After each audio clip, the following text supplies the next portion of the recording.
Gold trusted gold buyers మీరు తాకట్టు పెట్టిన బంగారాన్ని విడిపించి ఈ రోజు ఉన్న మార్కెట్ ధరకు కొనబడను.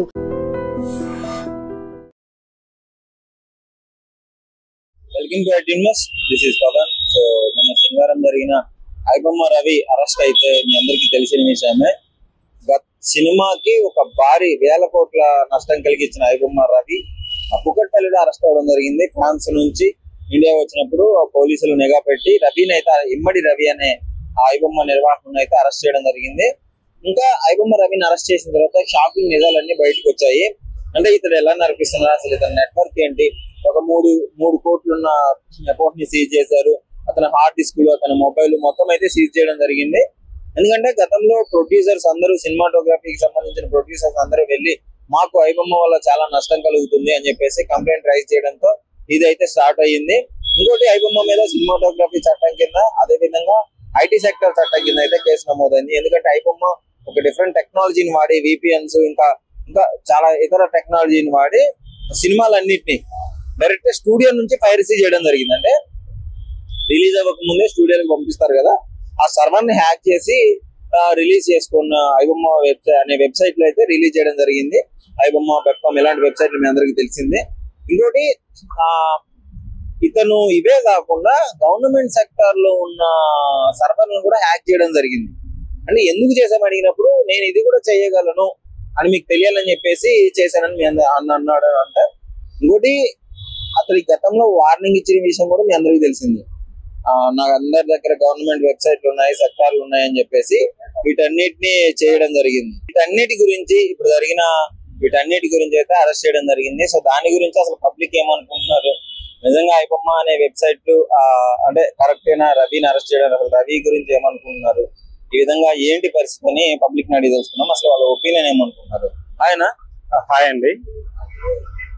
మరి రవి అరెస్ట్ మీ అందరికి తెలిసిందే కదా, అవును, ఏమనుకుంటున్నారు దాని గురించి మీరు? చట్ట ప్రకారం చూసుకుంటే తను చేసింది అయితే ముమ్మాటికి తప్పేనండి. బట్ సామాన్య ప్రజానికంగా చూసుకుంటే తనకి ఒక హీరో లాగా అయ్యాడు. ఎప్పుడైతే ఒక పోస్ట్ కూడా పెట్టిండు రీసెంట్ గా, ఎప్పుడైతే కొంచెం మంది అరెస్ట్ చేసిన తర్వాత తమ్ముంటే పట్టుకోనని పోలీసు వాళ్ళకి పుష్ప సినిమా డైలాగ్ టైప్ లో ఎప్పుడైతే పోస్ట్ చేసిండో సామాన్య ప్రజానికం అతనికే ఎక్కువ మద్దతు ఇచ్చారు. దానికి గల కారణాలు కూడా ఉన్నాయి. మీరు చూసుకున్నట్టయితే ఇప్పుడు సాధారణంగా సామాన్య మధ్యతరగతి వాళ్ళు థియేటర్ కి వెళ్ళినప్పుడు మూవీ చూసి అక్కడ ఏమైనా స్నాక్స్ లాంటి తినే పరిస్థితులు లేకుండా అయిపోయింది. మల్టీప్లెక్స్ థియేటర్ కావచ్చు, మామూలు చిన్న థియేటర్లు కావచ్చు, మూవీ టికెట్ రేట్ అవ్వచ్చు, లేదంటే అక్కడ ఉన్న స్నాక్స్ రేట్ అవ్వచ్చు, నార్మల్ గా ఒక వాటర్ బాటిల్ తీసుకోవాలన్నా కొనే పరిస్థితి లేకుండా ఉన్నాయి. కాబట్టి ఈ అన్నింటిని దృష్టిలో పెట్టుకొని ఇటువంటి ఇల్లీగల్ అయినా కానీ తనకి మద్దతు ఎక్కువగా కూడగట్టుకోగలిగారు అనమాట. ఐబొమ్మ లాంటి ఇవి ఉన్నది, మూవీ రూల్స్ కావచ్చు, ఇంకా కొన్ని వెబ్సైట్స్ ఉన్నాయి ఏదైతే ఇల్లీగల్ గా ప్రొవైడ్ చేస్తున్నారో వాటిని కూడా ప్రజలు ఇష్టపడుతున్నారు. ఎందుకంటే న్యాయపరంగా వెళ్ళి థియేటర్లో కూర్చొని చూడాలంటే వాటిని చూసే స్థితిలో లేకుండా చేస్తుంది కదా. ఇటువంటి వాటికి ఏంటంటే గవర్నమెంట్ కూడా తగిన ప్రత్యామ్నాయంగా లేదంటే వాళ్ళ మీద యాక్షన్ తీసుకోవటము, రూల్స్ స్ట్రిక్ట్ గా ఫాలో చేయడం లాంటివి చేస్తే ఇటువంటి అరికట్టవచ్చు. ఎప్పటి అయితే ఇవి అరికట్టకుండా ఇటువంటి వాళ్ళని చేస్తే ప్రయోజనం లేదు. ఒక రకంగా తను చేసింది చట్టపరంగా అన్యాయం అయినప్పటికీ చాలా మందికి ఆయన మద్దతు కూడా కట్టుకోగలిగారు. ఇన్స్టాగ్రామ్ లో చాలా వరకు పోస్టులు వస్తున్నాము, నువ్వు మా ఓని అని సెంటిమెంటల్ BGM చేసి అతన్ని బాగా హైప్ ఇస్తున్నారు. అవును, అంటే ఆ టెక్నాలజీని, ఆ తెలివిని టికెట్లు తగ్గించడానికి కానీ వీటికి వాడితే ఎలా ఉండేది అంటారు? ఫ్యూచర్ టెక్నాలజీని మంచిగా తీసుకురావడం, టెక్నాలజీని వాడుకొని గవర్నమెంట్ పెట్టిన రూల్స్ అయితే బ్రేక్ చేయలేదు. బట్ ఇలా ఇల్లీగల్ వెబ్సైట్ క్రియేట్ చేయొచ్చు. బట్ ఈయన లాంటి వాళ్ళు ఉన్నారు, వీటి గురించి అయినా తగ్గాలన్న ఒక స్ట్రాంగ్ మెసేజ్ అయితే దోచుకునే వాళ్ళకైతే వెళ్ళింది. సినిమాలో కూడా అంటే చాలా వాటికి గతం సినిమాల్లో వాళ్ళకి చాలా నష్టం, వేల కోట్లు వాళ్ళు కష్టపడి తీసిన సినిమా ఇట్లా పైరసీ రాగానే జనాలు ఇంకా థియేటర్కి వెళ్ళడం మానేస్తారు కదా. కష్టపడి తీసారండి, కష్టపడి తీసింది ఎందుకంటే ప్రజలకు వినోదాన్ని పంచడానికే కదా. ఆ వినోదాన్ని పంచకుండా దూరం చేసి వీళ్ళు ఇష్టం వచ్చిన రీతిలో అడ్డగోలుగా రేట్లు పెంచుకొని ప్రజలకు వినోదాన్ని పంచుతున్నామంటే అది లేదు, దోచుకుంటున్నారు. దోచుకునేటైతే వినోదాన్ని పంచుతున్నారు తప్ప వినోదాన్ని పంచాలన్న ఉద్దేశంతో పంచట్లేదు కదా. అటువంటిప్పుడు ఇటువంటివి జరుగుతూనే ఉంటాయి కదా. సో ఫైనల్ గా అసలు మీ ఒపీనియన్ ఏంటి దీనిపైన? ఇంకా రవికి కఠిన శిక్షలు పడే అవకాశం ఉంది అని కూడా అంటున్నారు. పడితే పడవచ్చు, కానీ అటువంటి వాళ్ళు రారు అనే నమ్మకం అయితే లేదు. గవర్నమెంట్ కూడా దాన్ని అరికట్టలేదు. ఎందుకంటే ఇప్పుడు ఇలా చూశారు కదా, ఇప్పుడు తను పట్టుకున్నా కానీ తను ఒక హీరో అయిపోయింది. చాలా వేల మందిలో కూడా, లక్షల మంది కూడా ఇప్పుడు ఎవరైతే సినీ ప్రేమికులు ఉన్నారో వాళ్ళందరి దృష్టిలో కూడా హీరో అయిపోయాడు. కానీ తనని ఎవరో అన్యాయం చేసినానో లేదంటే ఒక దొంగలాగానే చూడట్లేదు కదా. ఎందుకంటే అతని వైపు నుంచి చూసుకుంటే చట్టపరంగా అన్యాయం అయినప్పటికీ ప్రజలలో తనకి విశ్వాసం ఉంది. ఒక హీరోయిజం గా చలామణి అవుతున్నాడు. కాబట్టి ఇటువంటి అరికట్టాలంటే గవర్నమెంట్ వీటి మీద కూడా కన్నేసి ఉంచాలి. ఏదైతే అక్రమంగా దోచుకుంటున్నారో వినోదాల పేరుగా ఇంట్లో కలిసి రెచ్చగలవాలంటారు కదా, ఆ ఇంట్లో పరిస్థితులు ఎలా ఉన్నాయేమో తెలియదు. అది పూర్తి అవగాహన లేదండి, మనం మాట్లాడలేదు, నేనైతే మాట్లాడలేదు దాని మీద. నేను సోషల్ మీడియాలో న్యూస్ లో విన్నది అది. సో ఫైనల్ గా అయితే ఏం చెప్తారు దీని గురించి? చట్టపరంగా చేసిన అన్యాయం అయినప్పటికీ చాలా మద్దతు కూడగట్టుకోవడానికి కారణం ఏంటి అంటే, అన్యాయంగా అక్రమంగా దోచుకుంటున్న సినీ వాళ్ళు అవ్వచ్చు, థియేటర్ యాజమాన్యం అవ్వచ్చు, లేకపోతే సినీ ఇండస్ట్రీకి సంబంధించిన వాళ్ళు. సో ఇది అరికడితే ఇక్కడ అరికట్టవచ్చు, ఆటోమేటిక్ అయిపోతుంది. ఎందుకంటే ఇక్కడ నీకు మద్దతు ఉండదు కాబట్టి. ఇప్పుడు నాకు నా స్తోమతలు తగ్గట్టు నేను థియేటర్లోకి వెళ్ళి కూర్చొని చూడగలిగినప్పుడు నేను ఇలా దొంగ ప్రైవసీ చూడాల్సిన అవసరం లేదు కదా. అదే నాకు దూరంగా ఉన్నప్పుడు నేను వీటికి మద్దతు ఇస్తాను అనమాట. అట్లీస్ట్ మద్దతు ఇవ్వకపోయినా కానీ అవకాశం ఉన్నప్పుడు వీటినే చూస్తాను నేను. అది నాకు అందుబాటులో ఉంటే మాత్రం ఇవన్నీ ఆటోమేటిక్ గా అరికట్టబడతాయండి. బ్రో, ఈ మధ్య ఇమ్మడి రవి అరెస్ట్ అయిన తర్వాత సోషల్ మీడియాలో విపరీతంగా పోస్టులు వస్తున్నాయి. కొంతమంది సపోర్ట్ చేస్తున్నారు, కొంతమంది తప్పు, ఇది డెఫినెట్లీ గవర్నమెంట్ కి హ్యాక్ చేయడము సర్వర్ అదంతా. మీ ఒపీనియన్ ఏంటి? మా ఒపీనియన్ అంటే అంత పెద్దగా ఏం లేదన్న. కాకపోతే ఏంటంటే నార్మల్ గా ఇప్పుడు పైరసీ చేశాడా లేకపోతే పేదలకి చేశాడా అనేది పక్కన పెడితే, ఈడ పైరసీ చూసేవాడు ఉన్నాడు కాబట్టి తయారు చేసేవాడు ఉన్నాడు. ఇక్కడ ఇద్దరిది తప్పే ఉంది. ఇప్పుడు ఏదో ఉచితంగా వస్తుందని ఇప్పుడు వాడు చేశాడు, వాడు మంచి కోరి చేసినోడైతే ఈ 5 లక్షల మందిది ఎవరితో డేటా ఉందని అన్నాడు. మరి డేటా ఎందుకు తీసుకుంటాడు? వాడు ఫ్రీగా మంచిగా చేసినోడైతే నేనేదో పేదలకి ఏదో చేస్తున్నా అని చెప్పాడు. కానీ నిజంగా పేదల కోసం చేసేవాడైతే ఆ డేటాని ఎందుకు క్యాప్చర్ చేస్తాడు ఫ్రీగా చేసేవాడైతే? సో నా ఒపీనియన్ అయితే ఏంటంటే, ఈడ జడ్జిమెంట్ ఇవ్వడానికి కూడా జనాలు కూడా అర్హులు కారు. ఎందుకంటే వాడు ఇస్తున్నాడు, ఈడు తీసుకున్నారు. మీకు ఉంటే ఓటీటీలోకి 4 రోజులు ఉన్న కోసం ఇంత సబ్స్క్రిప్షన్ పెట్టి తీసుకొని చూడు, అంతేగాని వస్తుంది కదని డౌన్లోడ్ చేసుకొని చూసుకొని మళ్ళీ దాని తర్వాత ఇలా అనడం నా వర్క్ అనేది రాంగ్. ఇవ్వడం వల్లే పబ్లిక్ కూడా అలవాటు అయ్యారు అని అనుకుంటున్నాం. అంటే లైక్ ఫ్రీగా ఒకటి వస్తుంది, ఫ్రీగా ఎవడన్నా ఫ్రీగా ఒకటి వస్తుందంటే దాని వెనకాల ఒక ఉంటది. ఏదైనా కానీ ఫ్రీగా వస్తుందని ఎగబడితే ఇప్పుడు డేటా ఉందంటే ఇప్పుడు నీది ఉండొచ్చు, నాది ఉండొచ్చు, ఎవరిదాన్ని ఉండొచ్చు. ఆ డేటా అనేది రేపు పొద్దుగా మిస్యూజ్ చేయొచ్చు కదా. ఇప్పుడు నీ ఒక్కడిదే ఉండదు, నువ్వు లాగిన్ అయినావు, నీ ఫ్యామిలీ వాళ్ళది కూడా తీసుకుంటాడు. ఒక దాని నుండి ఒక 5 మంది తీసుకుంటాడు, 5 మంది నుండి ఇంకో 5 మంది తీసుకుంటాడు. సో మన డేటా అనేది సెక్యూరిటీ లేదు కదా. ఏంటంటే గవర్నమెంట్ వాళ్ళది కూడా సర్వర్లు హ్యాక్ చేసి ఎంతెంత శాలరీలు అంతున్నాయి, వాళ్ళు ఏం చేస్తున్నారు అవి కూడా చేసినారు. ఇప్పుడు గవర్నమెంట్ ఎంప్లాయీ లాగిన్ అవ్వాల్సిన అవసరం లా, గవర్నమెంట్ ఎంప్లాయీతో కాంటాక్ట్ లో ఉన్న ఒకటిదైనా కానీ వాడు డేటా ఇంకొకటి తీసుకుంటాడు. మరి ఆ యాక్సెస్ అంతా ఎలా వెళ్ళిపోతుంది? ఒక పర్సన్ నుండి వెళ్ళిపోతుంది కదా. కొత్తగా వస్తుందని తీసుకుంటే అలానే ఉంటుంది అనమాట ఎఫెక్ట్. అలా మొత్తానికి నీ ఒపీనియన్ ఏంటి ఇతను అరెస్ట్ అవ్వడం వల్ల? అంటే తెలుగు సినిమా ఇండస్ట్రీకి కూడా చాలా వేల కోట్లు నష్టం జరిగింది. ఇట్లా అరెస్ట్ కావటం అంటే ఇక్కడ 2, మన ఇండియాలో మంచి చేసిన అరెస్ట్ అవుతారు, చెడు చేసిన అరెస్ట్ అవుతారు. మంచి చెడు అనేది మనం అనకూడదు బ్రో. ఇప్పుడు మనకు కన్వీనియంట్ ఉంటే అది మంచి, మనకు కన్వీనియంట్ లేకపోతే చెడు అని మనం అనకూడదు. ఇప్పుడు ఫ్రీగా సినిమాలు ఇస్తున్నాడు, మంచి చేస్తున్నాడు కదా, అరెస్ట్ చేయకూడదు అని అంటారు. ఇప్పుడు మంచి చేసిన వాళ్ళు అరెస్ట్ చేసినప్పుడు మీలాగా ఇలా ప్రెస్ మీట్లు పెట్టి ఇంత అవేర్నెస్ చేసిన వాళ్ళే లేరు అట్లా. సో మనం దీన్ని పెద్ద జడ్జిమెంట్ చేయాల్సిన అవసరం కూడా లేదు. అలా మొత్తానికి ఇది నీ ఒపీనియన్. అవును bro. Thank you. Hi bro. Hi bro. IBomma Ravi arrest అయ్యాడు కదా, దానిపైన మీ ఒపీనియన్ ఏంటి? అసలు ఏమనుకుంటున్నారు దాని గురించి? యాక్చువల్లీ ఐబొమ్మ నుంచి నార్మల్ గా పూర్ ఫిల్మ్స్ అయితే చాలా బెటరే. ఎందుకంటే మూవీస్ కి వెళ్ళి థియేటర్స్ కి వెళ్ళి అమౌంట్ ఖర్చు పెట్టుకుని చూసేదానికన్నా ఫ్రీ వస్తుంది కాబట్టి బెటర్. ఇంకోటి ఏమంటే దాన్ని అరెస్ట్ కావడం ఒకటి ప్లస్, 2 మైనస్ 2 ఉన్నాయి. ప్లస్ ఏంటి మైనస్ ఏంటి? అంటే ప్లస్ ఏమని చెప్పంటే పబ్లిక్ కి నార్మల్ మనలాంటి పబ్లిక్ అయితే చాలా బెటర్. ఫ్రీగా చూసుకోవచ్చు, ఏ మూవీస్ అయినా కొత్త మూవీస్ కానీ ఫ్రీగా చూసుకోవచ్చు థియేటర్ లో వెళ్ళి డబ్బులు ఖర్చు పెట్టే అవసరం లేకుండా. మైనస్ ఏమని చెప్పంటే దాని నుంచి కొంచెం ఏదో మన గవర్నమెంట్ సంబంధించి కూడా కొన్ని వెబ్సైట్స్ యాక్ట్ చేసినట్టు కదా. వెబ్సైట్ హ్యాక్ చేశారు, పైగా ఇది ఇల్లీగల్ కదా. ఫ్రీగా అంటే ఇట్లా థర్డ్ పార్టీ సైట్స్ లో మూవీస్ చూడరు, ఇల్లీగలే కానీ అదే ప్లస్ అండ్ మైనస్ చెప్తున్నా. ప్లస్ ఏమంటే పబ్లిక్ అయితే నార్మల్ పబ్లిక్ అయితే ప్లస్, గవర్నమెంట్ కి వెబ్సైట్ కి సంబంధించి యాక్ట్ చేసిన కూడా మైనస్ కావచ్చు. అన్యాయం. యాక్చువల్ గా ఆ వీడియో స్టన్ అయిపోయినా నేనైతే. ఏంద్ర బాబు మరి శివాజీ మూవీస్ ఇన్స్పైర్ అయిందా లేకుంటే ఏమనేది అర్థం కావట్లేదు నాకు అసలుకి.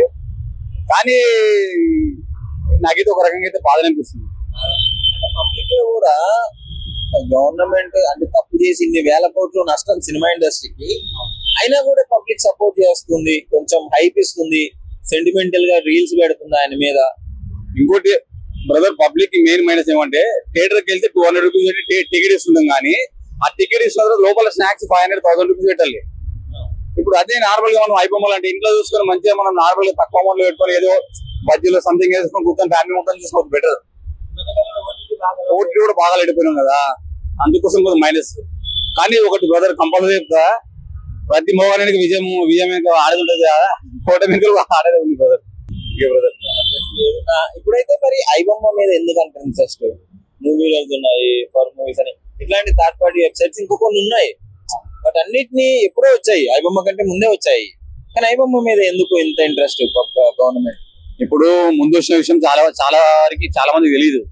ఐబొమ్మ అంటే బాగా పాపులర్ అయింది, కొంచెం మైండ్ లో సెట్ అయిపోయింది. ఐబొమ్మ అనేది ఒక నార్మల్ గా ప్రతి అంటే 100లో ఒక 80% పబ్లిక్ తెలిసిపోయింది కాబట్టి కొంచెం పాపులర్ మైండ్ లో సెట్ అయిపోయింది. ఇప్పుడు మిగతా ఉన్న మూవీ రోజు ఇలాంటి వెబ్సైట్స్ కూడా ఒక వార్నింగ్ లాగా తీసుకోవచ్చు, అది తీసుకోలేదు కంపల్సరీ తీసుకోవాల్సింది. ఎందుకంటే ఇప్పుడు ఆల్రెడీ అరెస్ట్ అయింది కాబట్టి వాళ్ళు కూడా ఆల్రెడీ అయిపోతారు.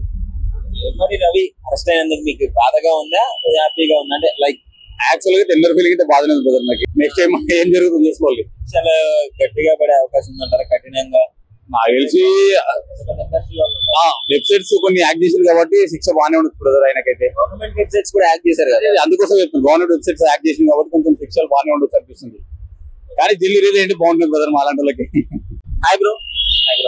యాక్చువల్లీ ఐబొమ్మ నిర్వాహకులు అరెస్ట్ చేశారు కదా ఇమ్మడి రవిని, సో ఏమనుకుంటున్నావు దాని గురించి? యాక్చువల్లీ అదైతే పబ్లిక్ లో అట్లా చేయడం అయితే కరెక్ట్ కాదు. బట్ వీళ్ళ దగ్గర అయితే అందరి దగ్గర డేటా అయితే ఉంది. అందరూ ఐబొమ్మని ఇప్పుడు ఎందుకు ఇట్లా చేస్తున్నారంటే ఎక్కువ మంది సినిమాకి ఎక్కువ ప్రైస్ ఎక్కువ అయిపోవడం వల్ల అందరూ ఐబొమ్మకి అడిక్ట్ అయిపోయారు, ఆన్లైన్ వల్ల ఇట్లా అడిక్ట్ అయిపోయారు. సో ఇది కూడా దృష్టిలో ఉంచుకొని సినిమా టికెట్లు తగ్గిస్తే మేబీ ఆయన చేసిన కరెక్ట్ తప్పు, కానీ ఎక్కువ మంది సపోర్ట్ కూడా ఇప్పుడు ఆయన వైపే ఉంటుంది. సో అది టికెట్ల రేట్లు కూడా కొద్దిగా చూసి ఇట్లా తగ్గిస్తే అది కొద్దిగా బెటర్ గా ఉంటుంది. సోషల్ మీడియాలో విపరీతంగా లేపుతున్నారు హీరో హీరో అని చెప్పేసి. ఆయన చేసింది అయితే తప్పే, బట్ ప్రభుత్వానికి ఈ రకంగా అయినా ఆయన ఒక రకంగా హెచ్చరిక లాగా చెప్పి ఇట్లా చేయడం కూడా కరెక్టే అనుకుంటున్నాను నేను. ఆగిపోయింది కదా, మరి ఇలాంటి వెబ్సైట్స్ ఇంకా చాలా ఉన్నాయి. మూవీ రోజు వాళ్ళని చూసుకుని మిగతా వాళ్ళు కూడా వస్తారు కదా, అక్కడితో ఆగిపోయేది కాదు కదా. ఇప్పుడు మెయిన్ ఏంటంటే దీని కాజ్ ఎక్కడ ఉందంటే టికెట్ ప్రైస్ ఎవరైతే తగ్గిస్తారో అంటే తగ్గించి సినిమాకి వచ్చేటట్టు చేస్తే ఇట్లాంటివన్నీ తగ్గుతాయని నా ఒపీనియన్. ఐబొమ్మ కంటే ముందు చాలా మూవీస్ ఉన్నాయి, 4 మూవీస్ అని, మూవీ రోజు కానీ, వాటిని ఎందుకు టార్గెట్ చేయలేకపోతున్నారు? హైయెస్ట్ అంటే ఇది హెచ్డి క్వాలిటీలో వస్తుంది, వాళ్ళు అంత ప్రింట్ లో ఇవ్వకపోయినా ఇది ఇంకా ఎక్కువగా ఉంటుంది కదా. కూడా వార్నింగ్ ఇవ్వడము, నన్ను ఎవరో పట్టుకోలేరు, మీ గవర్నమెంట్ మొత్తం నేను యాక్ట్ చేస్తున్నాను. అవునవును, అది కూడా కరెక్ట్ కాదు. బట్ ఏంటంటే ఈ రకంగా అయినా పోలీసులు కానీ లేకపోతే సినిమా ఇండస్ట్రీ వాళ్ళు కానీ తెలుసుకుంటారు. ఇట్లా సినిమా టికెట్లు పెంచడం వల్ల సినిమా థియేటర్లకు ఎవరు రారని కూడా వాళ్ళకి అర్థం కావాలని ఇది ఒక గుణపటం లాగా అనుకోవాలి. అంటే వేల కోట్లు కూడా పాపం ప్రొడ్యూసర్స్ నష్టపోవడం నష్టపోతున్నారంటే మరి పబ్లిక్ విషయానికి వస్తే మరి వాళ్ళు కూడా నష్టపోతున్నారు కదా. ఇంత సినిమా రేట్లు టికెట్లు పెట్టేసేసి ఒక్క రోజుకి 15,000 1,500 ఇట్లా 2,000 ఇట్లా చెప్తే ఇట్లా కష్టం కదా. సో అది కూడా కరెక్ట్ కాదు. వీళ్ళు ప్రభుత్వం చర్యలు తీసుకునే దాన్ని బట్టి సినిమా టికెట్లు కూడా తగ్గించి సినిమాకి వచ్చేటట్టు ఉంటేనే ఇట్లాంటివన్నీ తగ్గుతాయి. ఇప్పుడు ఎప్పుడైనా ఎవరైనా ఓటీటీకి అడిక్ట్ అయిపోయారు, ఇంట్లోనే కూర్చుని మళ్ళీ ఇంతమంది క్రౌడ్ లో. మొన్న చూస్తే ఇక్కడ థియేటర్ దగ్గర ఎవరు చనిపోయారు, ఓటీటీ లాగా అయిపోయింది కదా ఇప్పుడు ఐబొమ్మ కూడా. అంతే కదా, ఇదైతే ఫ్రీ అయిపోయింది. సో అదైతే కొద్దిగా యాక్చువల్లీ ఐబొమ్మ నిర్వాహకులను అయితే అరెస్ట్ చేయడం జరిగింది. మీ పాయింట్ ఆఫ్ వ్యూ లో ఐబొమ్మ ఇమ్మడి రవి చేసింది కరెక్ట్ అంటారా, తప్పు అంటారా? ఏంటి మీ ఒపీనియన్ ఏంటి దీని మీద? As per the industry, Telugu industry ప్రకారం అయితే అతను చేసిన రాంగే. తెలుగు ఇండస్ట్రీ అని కాదు, ఒక చట్టం పరంగా అతను రిలీజ్ అవ్వక ముందే ఇట్లాంటివన్నీ హ్యాక్ చేసి దగ్గర పెట్టుకొని ఐబొమ్మ వెబ్సైట్స్ లో వదలము, వాట్సాప్ క్రోస్ నష్టం కదా. ఇంటెలిజెన్స్ ప్రకారం అయితే కరెక్టే. ఇంటెలిజెన్స్ కాకుండా మనీ పరంగా, రెవెన్యూ పరంగా అయితే లాస్. అది గవర్నమెంట్ కైనా పబ్లిక్ వాళ్ళ ఎవరైతే డిస్ట్రిబ్యూషన్స్ నుంచి ఉంటారో ఫిలిం ఇండస్ట్రీకి వాళ్ళకి లాస్. అది ఫ్రీ కంటెంట్ ఉందని చెప్పి యూజ్ చేస్తారు పబ్లిక్. ఫ్రీ అనే దాంట్లో పడిపోయి సైకాలజీగా చూస్తే వాళ్ళకి చాలా లాస్ ఉంటుంది వేరే పర్సన్ కి. ఇప్పుడు అదర్ పర్సన్ ఎవరైతే ఇన్వెస్ట్మెంట్ చేస్తారో మూవీస్ కి వాళ్ళకి చాలా పెద్ద లాస్. అది క్రోర్స్ లో ఉంటుంది. మనం ఏంటంటే ఒక 50 రూపీస్ 100 రూపీస్ సేవ్ అవుతుంది టికెట్ ప్రైస్ అని ఇక్కడ చూస్తాం కంటెంట్.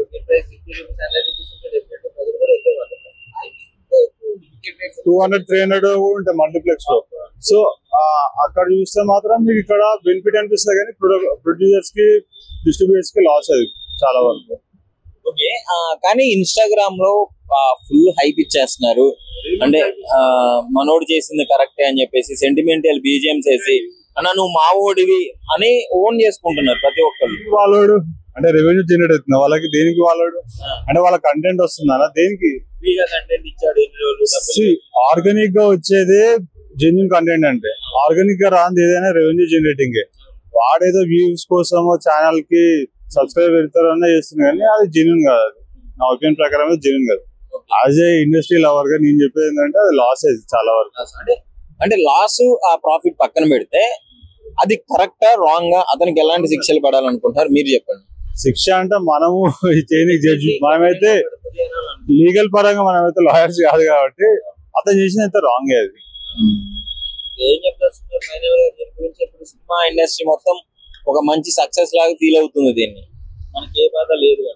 చిన్న మూవీస్ ని మీరు ఎప్పుడు సేఫ్ గార్డ్ చేయాలంటే ఇట్లాంటి వెబ్సైట్స్ ఎప్పటికైనా తీసేయాల్సిందే, వీళ్ళకి పర్మిషన్ రాకుండా చేయాల్సిందే.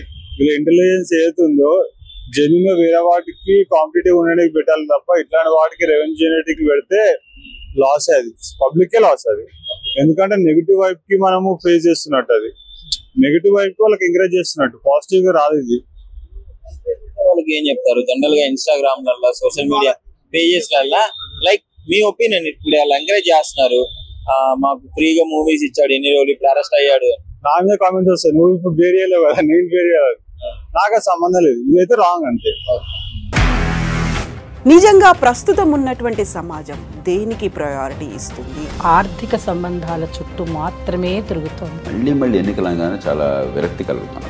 మంచి అనిపిస్తుంది కదా, లేడీస్ కూడా ఛాలెంజింగ్ జాబ్స్ చేసినప్పుడు చాలా బాగుంటది. ట్రాఫిక్ అసిస్టెంట్స్ గా నియమించిన ట్రాన్స్జెండర్స్ అందరితో సాల్యూట్ చేయించుకుంటున్నారు. ఫుడ్ డెలివరీ ఇవ్వటానికి వెళ్ళినటువంటి డెలివరీ బాయ్ అనిల్ పై కళ్ళ ముందు పెళ్ళండి